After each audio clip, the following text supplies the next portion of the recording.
Hi, I thought I'd make another video demonstrating my Behringer Neutron synthesizer that I've had now for about a week, and some information about how to set it up for breath control. I am controlling mine with my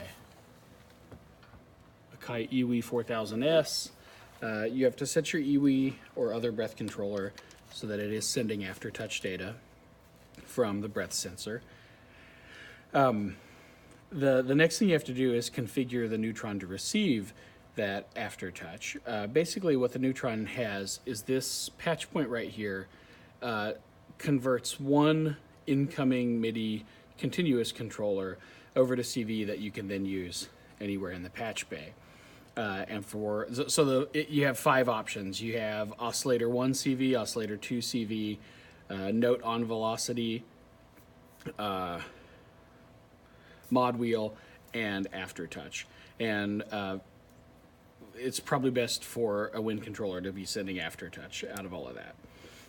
So I have my wind controller configured to send aftertouch. Now to set the Neutron to receive aftertouch, we're going to get into those assignables by pressing oscillator sync and holding it until these range buttons start flashing. All right, see, and now if we look over here at the LFO, we see the flashing light, and so these 5 wave shapes indicate which one of those assignables you're on. So this is 1, 2, 3, 4, 5, right? So oscillator 1 CV, 2 CV, note on velocity, mod wheel, and aftertouch. I don't know why they didn't set it so you can adjust that with this knob. Instead, you use the range buttons as up and downs, right? And so we're going to flip it around until it's on the reverse sawtooth. And that means it is now receiving MIDI aftertouch and routing it to this assign. All right, so we're going to press and hold sync again, and it's off. So right now, we don't have any breath control configured. We just have raw note ons, note offs. All right, so there's no breath control there. So the easiest thing you can do to get breath control is to take a patch cable and run from assign, which is our now CV converted aftertouch signal, and run it over here to frequency modulation. All right, and then you have to open the mod depth on the filter. This controls how much it's going to allow the filter frequency to be affected by that. So I'm opening it all the way up. Oh, goodness, I forgot. And then you also need to turn the filter frequency down so that when you're breathing now, it's going to open the filter.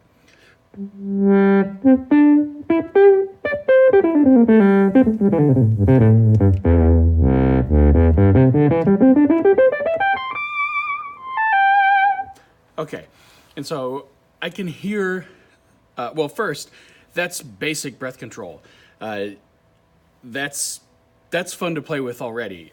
Now you could go in and start messing with, shaping your oscillators and everything, and putting filter shapes and delay and drive, and you can do all kinds of stuff. You could start routing various things into each other over here on the patch bay, and you can have a lot of fun with this synthesizer. But first, you can also make this breath control feel a lot better.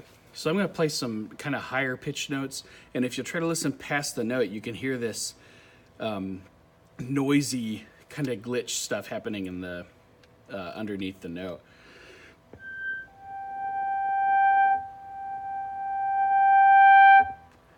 I'm going to turn up just a little bit so it's a little more obvious.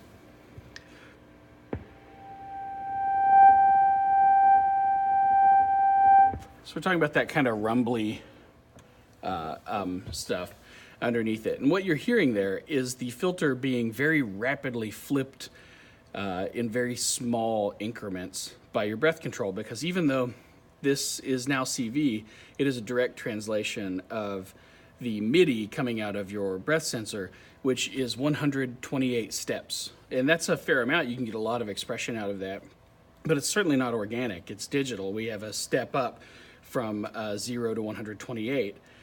So each step you can hear, and especially when you get into those high frequencies, you can hear it in that filter kind of clicking back and forth across those. Cool thing about this synth is we can very easily make that go away.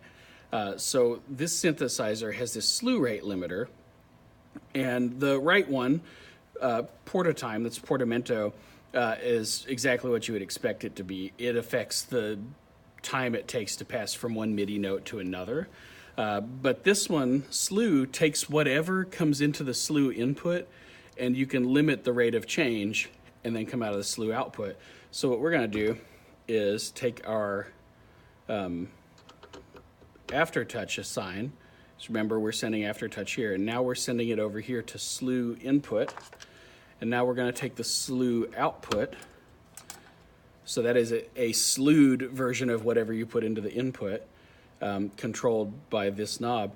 And now we're going to run that out to filter frequency modulation. So with this knob all the way down, no change at all.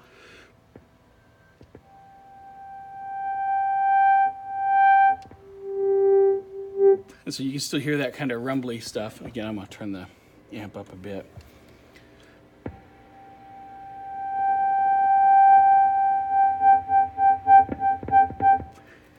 And I'm just going to give it a small amount of slew.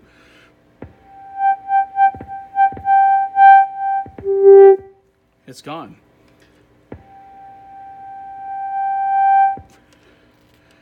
Turn the amp back down so we're not blowing our heads off.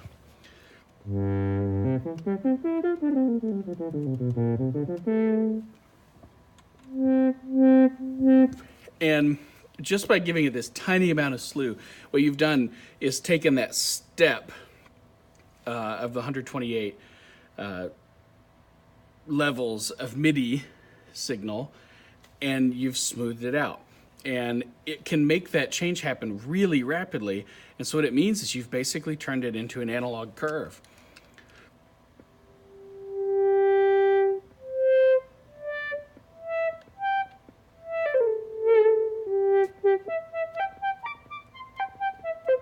And it's still very expressive. I don't feel as if I have lost anything at all.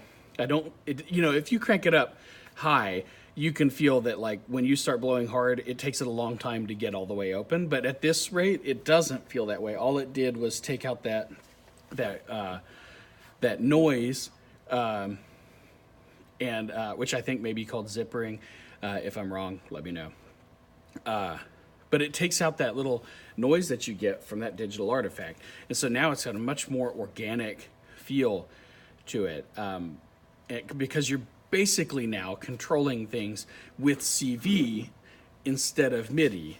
So you're controlling the CV with the MIDI, but now we've done something to smooth out those 128 steps of MIDI into something that's much more organic.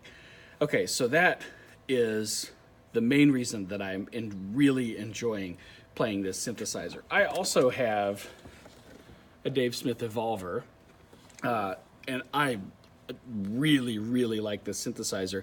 One of the cool things about this synth is that it has this dedicated breath control routing, and anything you route into this, so all these dedicated routings at the bottom of it, so there's a mod wheel, pressure, which is aftertouch, or breath, or foot controller, all of those are slewed automatically built inside. The other 4 mod slots in this device, they're not slewed. So if you run breath through this one down here in its dedicated slot, you get slewed MIDI, and that's one of the reasons this thing is so fun to play. Not to mention, you can also run breath through the other 5 slots, or other 4 slots, and do fun stuff with it. But this video is not really about the Evolver. I just love the Evolver so much, it's hard for me to not talk about it. Okay, but let's talk about a couple other things on the Neutron. We have it set up for breath control.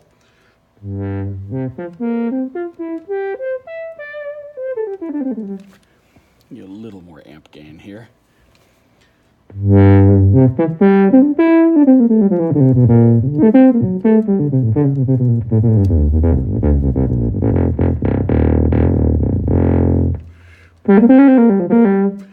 But I bet we're not in tune.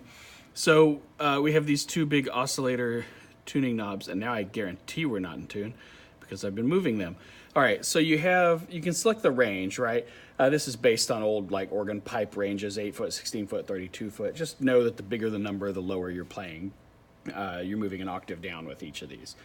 So I have it set right in the middle. There's also one right here that gives you the full ridiculous like 10 or 20 octave range of this device. It's crazy. I mean, it'll go way. Here, listen to this.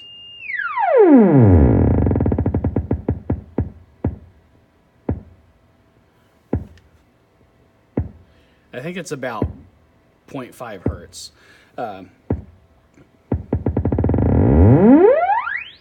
And then, so I'm only up to here, and it's already out of my hearing range. So it's pretty nuts. I'm gonna make that go away though. Okay, but each one of these sets you to a more specific range, which is probably a little more useful to you with your Wind controller. I don't know. You can.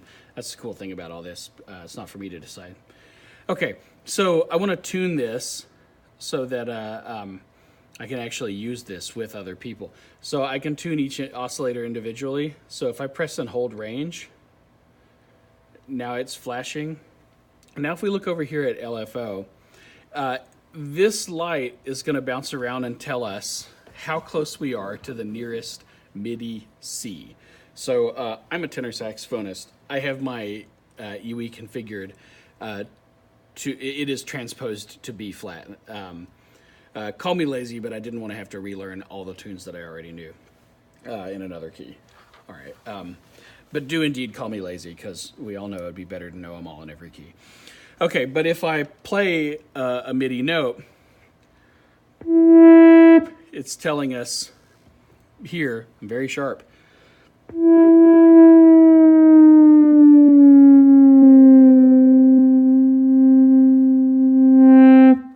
So when we get it straight up to the top, we're in tune. Okay, and then you can tune the other oscillator the same way, or you can tune it by ear. So if I bring that oscillator up in the mix,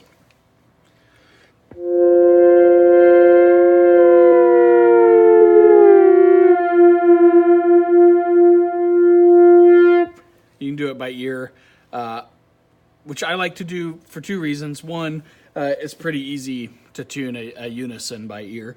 And secondly, if you're just a hair out of tune, it's actually a really great synth sound.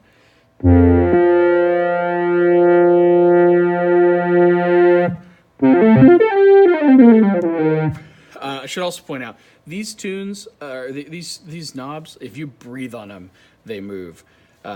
So if you have yourself in tune and you need to adjust, like the oscillator mix especially, or one of these, you gotta be careful. If you bump one of these knobs, you can move yourself out of tune by more than a step very, very easily.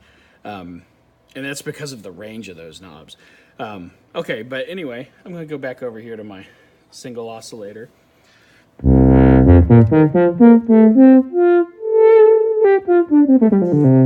All right, the other thing that I'm going to say, I'll end the video here by saying there's still a little click. You hear that kind of like ticka, ticka, ticka every time I articulate. That's because the envelope is configured this way. Right now we have it set so as soon as it receives a MIDI note on, the amplifier is all the way instantly to wherever you have sustain set. So sustain's all the way up, that's where I want it to be. That way I have control of the full volume. It's right now set so that as soon as it receives a note off, the release, it stops it instantly. That's the second little click you're hearing in the ticka, ticka, ticka. The first one is the attack. The attack is set to instantly go to full volume too. So we're just gonna, kind of like with the slew, a tiny, tiny bit of attack and release, and those two clicks will go away.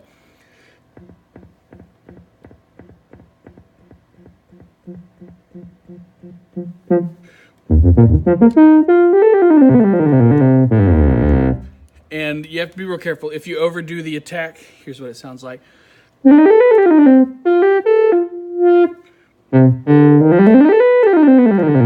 It's actually not as extreme as it is on most synths.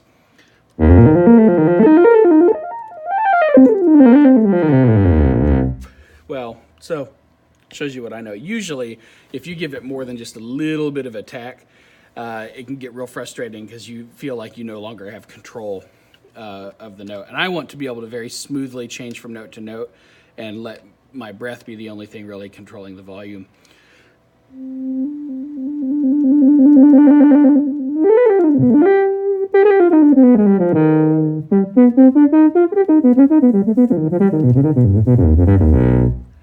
All right, I think that's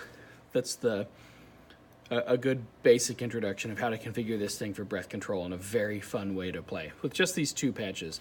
You can do so much more. You can make use of this multiplier, the mult input. So we could take this slewed output and plug it into the mult, and now we have two slewed outputs here. And you could run one to filter frequency and one somewhere else, like shaping one of the filters or pulse width on one of the filters. I mean, that's the beautiful thing about having access to this patch bay is you're not limited by anybody else's mode of thinking. If you can think of it, you can do it. But it's a lot of fun. Since I have it tuned up this way, let me also show you the paraphonic mode. One of the reasons I really like this synth. So let me make sure I'm in tune. Pretty close. So I'm going to turn paraphonic mode on. And what we now have, if I don't do anything different with my controller, no difference. All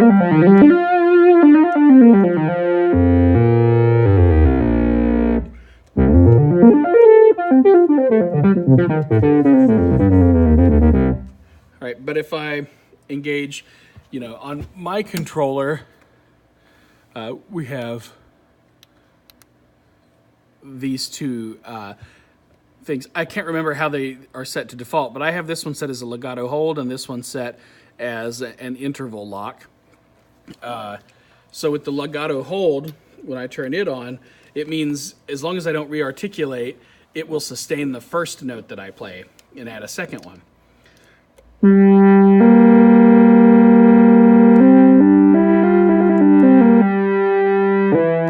And then if you hit that same note again, it turns it off. But for me, it's really cool because if you play the interval really quickly with your fingers, you can actually you can be a two-note harmonic instrument with this because it's taking one note and sending it to oscillator 1, and if it's a different MIDI note, it sends it to oscillator 2. So we can play diatonically.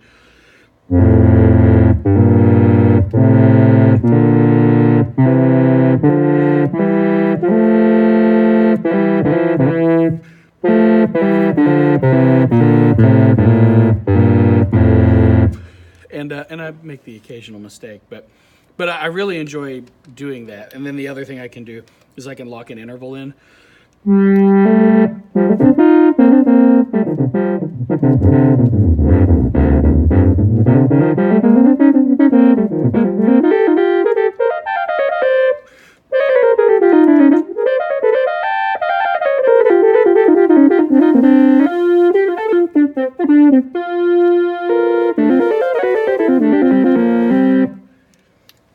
I enjoy doing a lot of that too. So paraphonic, the difference between paraphonic synthesizer and a polyphonic synthesizer is if it were polyphonic, it would be taking both oscillators and duplicating that. What we're getting here is one oscillator is going to one note and the oscillator is going to another note. So if we whatever we do to this oscillator, that's still affected with the output. So in a paraphonic, like if we have this one set to a saw and this one set to a sine, you're going to hear one note as a saw, one note as a sine. In a polyphonic synth, you could come up with a 2-oscillator sound, or however many oscillators your synth has, and then play a chord, and you would hear that full sound on both notes, or every note in the chord. But I like this a lot. This is, to me, a really, really cool thing. That's one of the main reasons I have. I still continue to use the onboard synth on my EWI, which is polyphonic, and also any number of digital synthesizers, just so I can have access to a little bit of polyphony. And all I really do with it is what I just did. I play 2 notes at once in my band so that I can help flesh out harmony a little bit. For example, say if my guitarist is soloing, you know, it can be nice for me to be able to throw, you know, a couple notes under him. But anyway, there we go. If you have any questions, comments, anything, please do let me know. Or especially if you can correct a mistake that I've made, absolutely let me know. I'm always on the quest for self-improvement. Thank you. Bye.